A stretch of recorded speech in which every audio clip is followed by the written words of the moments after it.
ഈശോ മിശിഹായ്ക്ക് സ്തുതിയായിരിക്കട്ടെ. കൂട്ടുകാരെ, നിങ്ങൾക്ക് ടൂറ് പോവാൻ ഇഷ്ടമാണ്? ഉണ്ണിമാലാഹ ഇന്ന് നമുക്ക് പറഞ്ഞു തന്ന കഥയുടെ പേരാണ് മറിയത്തിന്റെയും ജോസഫിന്റെയും ഒരു യാത്ര. അക്കാലത്ത് ഇന്നത്തെ പോലെ ഒരു വാഹനം ഇല്ലായിരുന്നു. കഴുതയുടെയും കുതിരയുടെയും ഒട്ടകത്തിന്റെയും ഒക്കെ ദിവസങ്ങളോട് യാത്ര ചെയ്യണമായിരുന്നു.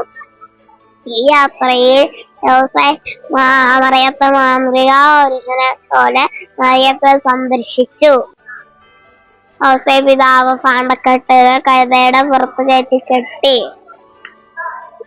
കല്ലിൽ തട്ടി വീഴാതെ മറിയത്തെ താങ്ങി പിടിച്ചു.